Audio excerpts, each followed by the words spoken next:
one Larry. Hello, everyone. Welcome to the Big Idea Podcast. Our very special guest this week is Bailey Toothman, and we're excited to hear what she's doing and how she's doing it, and she'll tell us all about her new position. So, Bailey, without further ado, welcome to our show. Thank you guys for having me. Hi, Bailey. It's great to have you on today. Thank you so much. Bailey, you're in my neck of the woods. You're in my lane as far as business goes. Tell us about your new position. This is the best news I've heard in a week. Yeah, so I just got a digital coordinator position with Octane Marketing. They are a automotive advertising service out of Boston, Massachusetts. So I'm super excited. It's very up my alley for being in the automotive industry for pretty much all my life. So I'm super excited about, bringing some of that experience to them and just kind of having the experience on the other side of being, in a family that has ran dealerships and being on the other side of it now. Awesome. We're going to make you a Red Sox fan yet. I'm not a big baseball fan, so I'm open to any team that wants to recruit me. Right. Well, if you go to Boston, you want to go during the season and make sure that they take you to a ball game, because Absolutely. It's a fun place for everybody. I've been to one game there actually, and it was the best. So I definitely can be easily recruited to that side. My two older daughters are already living in Boston, and they love it. Yeah, so, it's a beautiful city. It's a great city. There's everything good about it. Yes. So Bailey, tell us a little bit about your background and what you're doing and how you're helping, I guess, your family dealership today, because everybody is watching marketing. Everybody is talking, and whether it's AI or whether it's this, I mean, the dealer's visibility, and it seems like you guys have definitely cracked the code, because what you guys do to sell as many cars in that rural area, you've got to be very busy working. So if you could share some insight.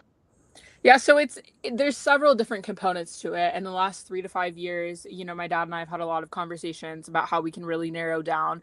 Like, as you just mentioned, we are in a very rural area of West Virginia. We do luckily have the connection to, we are very close to West Virginia University. We're close to Pittsburgh. So we have all of those connections. But like you said, it has been a big social media presence. I think the biggest thing that we've been able to accomplish in the last few years is really getting partnerships. Those partnerships could include local NIL athletes that are at WVU, and that has helped generate business throughout the state, just because people are like, we really love you supporting, West Virginia athletes, essentially. So that has been a big part of it, as well as just incorporating, not everyone just wants to see all the time someone pushing a product on them. So really just making sure we're incorporating, the funny skits, the car videos. We're getting some of our Steelers players that we've had deals with get in videos, and really just pushing that to get to different markets, and to just make sure that, everyone's learning not only our product, but also learning what we do in our community as well. Because we've done, a lot with the Children's Hospital. We've done basketball camps, soccer camps. So really just ensuring that we are just like more than a dealership and more of a brand, and that there's people behind the brand, and also just ensuring that first-time buyers that come in don't feel intimidated, but more just welcome into our dealership. So I think social media has been a really big part of that, as well as just posting 5 to 6 times a week, really getting our name out there and just being very consistent. What I've been working, I've been blessed to work with your father, and some of the things that I'm so impressed with is that the first question he asks is how do I get visibility on AI searches? Yeah, that's exactly what we're doing. Yeah, We're doing it in a way that you just mentioned. Your brand authority, your brand ID, your brand DNA, your brand voice. When you talk, people recognize that it's Toothman. Yeah. You're using your name, but they really mean that they're going to the car dealer. Yeah, absolutely. So that's a very unique ability to do in any market. Right. And I'm so glad I'm with you guys doing it. And there's so much more to come. There's yeah. so much, I feel like, room in that area. And I think, what kind of differentiates us, in our area is that we have used social media to such an advantage. And people, even in Morgantown are like, we see your name everywhere, even in Pittsburgh. And it's really because we've tried to push, the limits on that and work with, several different videographers. And we work with one out of Pittsburgh, and he has our logo on his car. So getting people to be like, we've seen that everywhere around Pittsburgh. We've seen your guys' name. So it's really just, it's just really entertaining to not only see, but be a part of. And like you said, AI is really becoming so prevalent. And so, you can't, if you can't beat it, join it kind of mentality, and just really getting a part of it and using it to your advantage. Absolutely. David Rozek, who's pretty smart guy that we hang around with, talks about brand theater. Mm-hmm. And it seems that you guys have learned that, and that's awesome. Like, what's your the salesperson that does a lot of his video? What's his name? Jonathan. Jonathan is awesome. Yeah. And so he can relate to the people, and learning how to market today is unbelievable. But it's really just showing what you do and how you do it, and that resonates with people. Absolutely. And so AI gives you credit by doing that. Yeah. And so it's really good to see that, because we do see people out there, they're doing funny videos and but their websites aren't connected, right. So they can dance all they want. Yeah. It's not making conversion. And they're having fun, but it's not a lead coming into your lead sources. Absolutely. And that's behind the scenes that Mike always talks about, is that it needs to get to the final point. Yeah. And so right now we're seeing so much chaos, is that, the noise is all over the place, but you guys use dashboards and you guys see the information and you're using it really well to sell cars. It's converting. Absolutely. So well, and I makes... think what's, kind of like you mentioned with Jonathan, I think what's so different about the type of social media he does as well is, really just like talking about things that might be like quote unquote taboo in the car industry. And I think that's really been a big differentiator compared to, like you guys just said, like the funny, skit kind of videos. Like, you want to see the behind the scenes. People want to see, the everyday kind of things. And I think that's been really interesting. And we did like a video a couple weeks ago on, we listen and we don't judge, etc. And that was, not only a funny one, but it's just kind of like fun to hear things that maybe people don't typically hear, not always the good side of things. And so I think Jonathan's done a really, really good job of also showcasing that from his point of view, being a salesman there. So it's been really entertaining, and there's so many different ways you can leverage social media in this day and age. So it's been really cool to watch. That's awesome. Yeah, I enjoy watching. Bailey, going forward, right? I ask this to all of our young and upcoming leaders in the industry. Where do you see this all going in the when we're all, everybody on the panel but you is old and crotchety. Nah. But you're not still, old, just experience. Yes, okay. Let's put it. Let's spin it that way. We're like wine and whiskey. Exactly. So. Only get better with age. Okay. But where do you see the whole thing going in the next 20 years? I think in the next 20 years, from my point of view, I definitely still want to be involved in the automotive, industry. My dad is so successful at what he's doing right now. I know he doesn't have, plans to slow down in at least the next 5 to 10 years, but I definitely would like to be involved with him. I mean, he's the best person to learn from, and I'm extremely blessed to have gotten to work under him, and, to even ask him questions about my new position. He's literally the best person to gain knowledge from. Yeah. And from the social media perspective, I just think it'll be really interesting to kind of see, because, as we talked about, AI is kind of taken over. So just beyond that, I think it'll be exciting to see, beyond AI, like what's going to happen with things. And so, yeah, I see myself definitely still being involved in the automotive industry. Would love to, eventually kind of go back to the dealership side whenever that, whenever it draws me back. But yeah, I think right now, like I'm very happy with what I'm doing. But yeah, again, my dad's like the best person to gain knowledge from. So really is. He really is. We've been talking about the family owned mom and pops, right? And how these big corporations are going to buy them out and they're going to be extinct. No, they're the hub of a community. yeah, And you they're guys obsolete. are proving this. Yeah. And you're going nowhere. Well, Yeah. Especially with Ford. Absolutely. I mean, Ford, Henry Ford did amazing things. He built vehicles for his people that were working for him so they can drive it. Yeah. So it hasn't changed.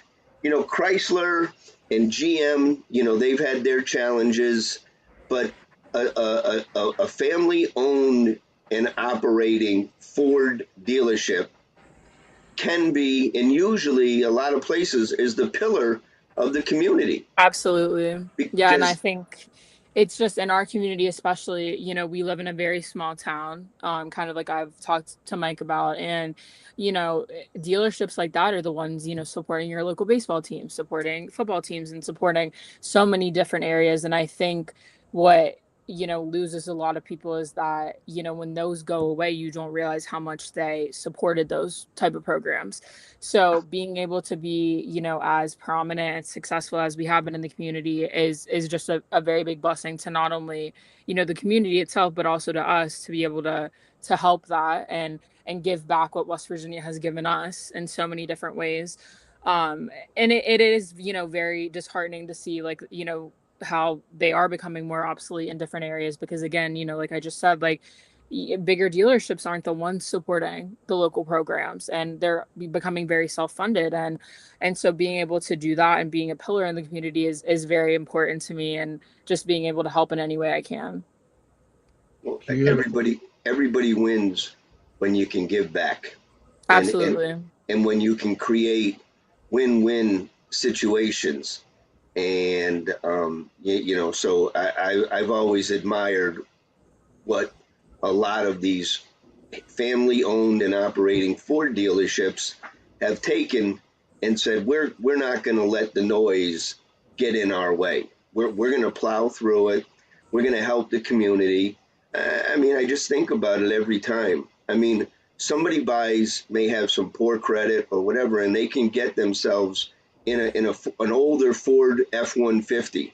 Yeah. Well, now they're in business, Yep. So you've changed that individual's life, as opposed to going into a bunch of dealerships where they say your credit stinks and we can't help you. But when they go into a place where they're comfortable, that's transformation. Absolutely. And those are the stories that continue to win. And that's where on social media, to just showcase it, which you being you is winning. And that's what AI wants to see. They want to see the credibility. They want to see the positive stuff. Well, and especially living, in the area we do, there, we have a lot of working class families. So being able to support that, and, even just, kind of thinking about this, our hours are 9 to 7. We make sure that they aren't just like 9 to 5, so that, people who are working in the coal mine industry and people who are getting off work from a nursing job can come in and schedule an appointment with us and see us, because we understand that, not every schedule is Right. going to be a 9 to 5. And especially we are in a rural area, so we want to be able to serve everyone to the best of our ability and to work with anyone. We have several different, credit lenders, and that will, typically work with any budget. You can have a little bit of less than ideal credit, and we will try to work to the best of our ability with you. And especially being a rural area, we don't have public transportation, so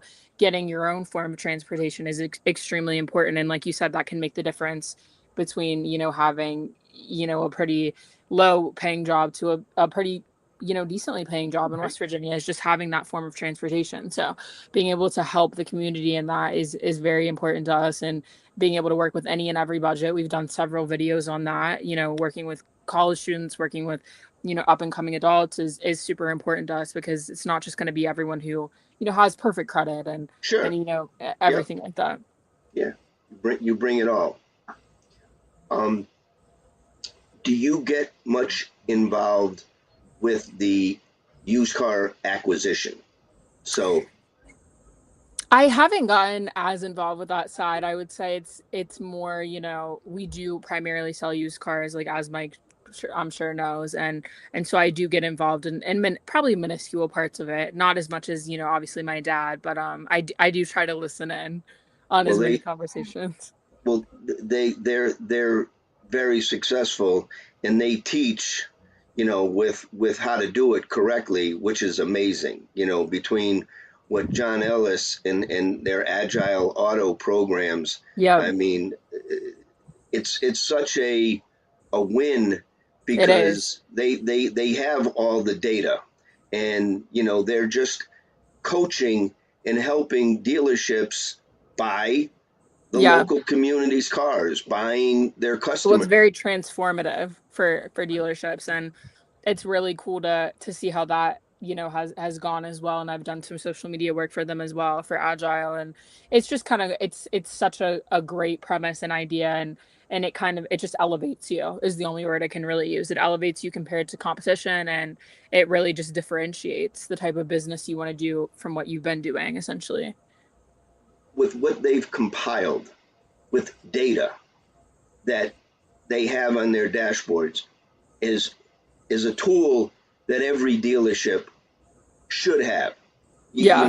The dealerships for years, they relied on the wholesaler, and some of them were good, and but it was gut decisions, and through the auctions. But when you have all that data, well, now you're not chasing. Now you know what to look for. So your Yeah. service advisors, your service managers, your people. So I everything that they've been touching and sharing with the public is great stuff, and Yeah. it's teaching people, how to do it right, and Yeah. they don't charge a lot of money for their software, and it's a great product, and it finally can save the used car manager, because they got to be stressed out when Oh, they're and in a it's dealership. really, a step-by-step manual, I would say, to being successful in certain positions. And I think, like you said, like, a lot of, dealerships don't have that. So being able to have that advantage, and, over your competition as well locally, is a game changer. And I think, when small companies invest in something like that, there's always a level of nervousness, or am I making the right decision? But the great thing about Agile has been they have so many results to prove, Yeah, what yeah, they've been doing.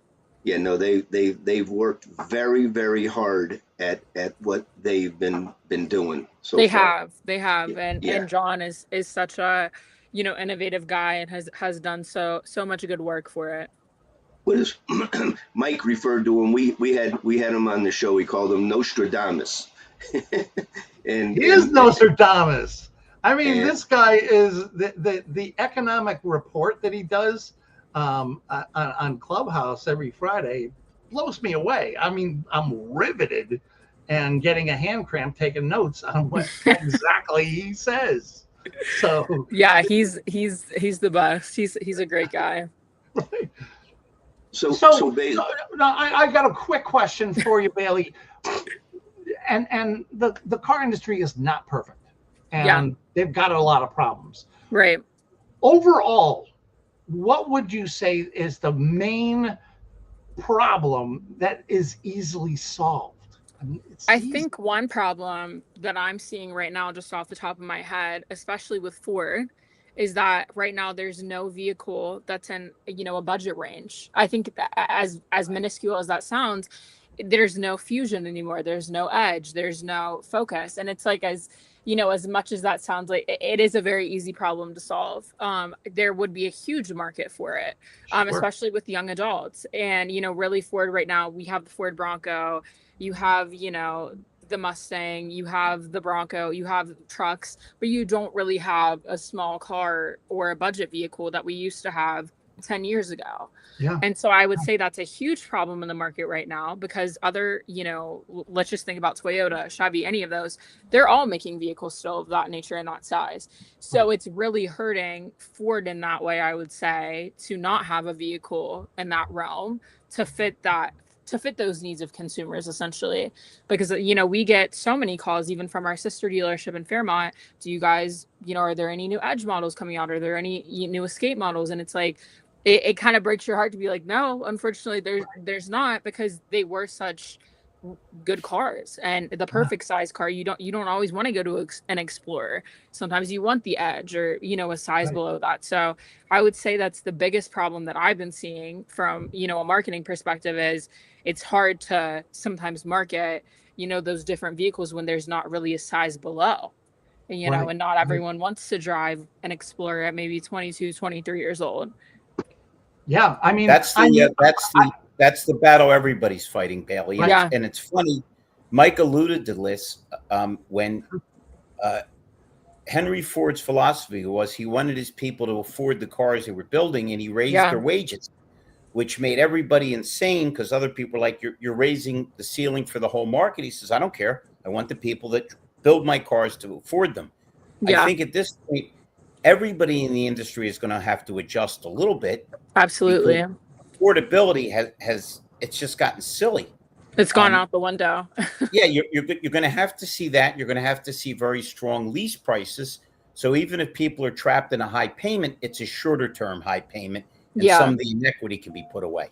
Absolutely. And I think, that's what I've been seeing. And especially just, coming from a college town, you see, every day, people struggling to make a down payment on a car, struggling because, again, the cars they're seeing are, let's just say, a reliable car, are upwards of $25,000 plus. Right. And so, even 10 years ago, we weren't seeing that. So it was just, it's been a struggle, I think, that I'm sure everyone's facing, but specifically Ford, I think, and being a Ford dealer, it would be, very nice, I think, to have that problem solved, or to even have a smaller model, or start with one and kind of see how that process goes. But that's definitely been a huge gap, I think, in the market that could be closed pretty quickly.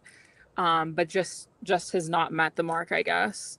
Okay, I'm putting your vote in for president of Ford Motor Company and get that job done. Yes, I think I definitely would immediately. And I think, that's what, Jonathan and I were actually talking about one day, because, he was making videos and we were talking about it. And it's just kind of crazy, because again, like, Chevys have this and Toyotas have the, Camrys still. And it's like, it would be amazing if Ford had, even a new, you can of course update the models, but it just, I don't know. I think that's the biggest gap that we have right now. And it's hard to explain to, customers. It's like, well, we have the Bronco Sport, you know what I mean? But you don't have any size below that. So Bailey, they can switch it up, and anything that doesn't hurt them to the tune of a couple $1 billion, like the electric vehicles, they'll be glad to make that move if they see the market is open. Absolutely. And I think the issue with, electric vehicles in our area is that there's just not a necessity for them. We live in a rural area. There's not a lot of EV chargers